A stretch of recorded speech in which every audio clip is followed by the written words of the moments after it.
Pros, save more on the materials you need to get the job done inside and out at Lowe's. Right now, get 10% off in-stock Trex Naturals decking, now available in more styles. Plus, get 15% off select custom entry, interior, and storm doors. Then, we'll deliver it all straight to your job site to help keep your jobs moving. Get the brands pros trust, priced right, and ready when you need them. Our best lineup is here at Lowe's. Valid through 5/27. While supplies last, selection varies by location.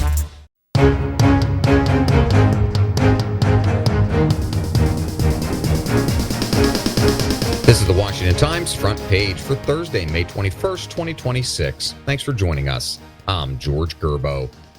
President Trump said he's eagerly awaiting to see whether Iran provides good answers to a U.S. peace proposal or whether he needs to restart military strikes.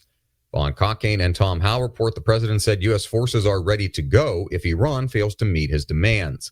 Iran responded in kind, promising to expand the war if the U.S. resumes airstrikes.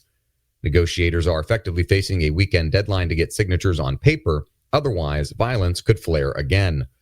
Oil prices still remain impacted even during what's become an indefinite ceasefire.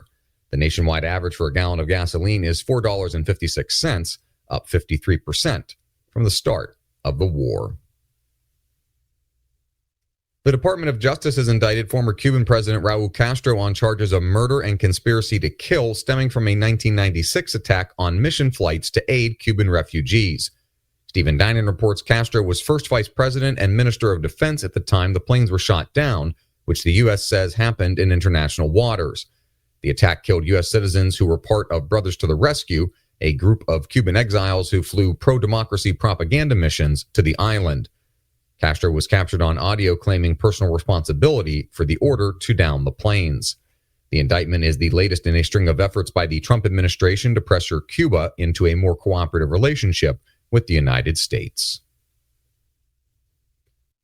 DC Water's top executive told Congress federal officials still haven't explained why they never approved repairs to an aging sewer line that ruptured this winter. Matt Delaney reports CEO David Gaddis said the repair approval process, which began with the National Park Service in 2018, continues even after the Potomac Interceptor pipe ruptured in January. The rupture caused nearly 250 million gallons of untreated sewage to spew into the Potomac River. Pennsylvania Representative John Joyce pressed Gaddis about whether DC Water asked the Park Service to expedite its approval, but Gaddis said DC Water was told it had to go through the process. Federal prosecutors are asking for a 50-year sentence for a woman convicted of stealing more than $242 million in pandemic funds.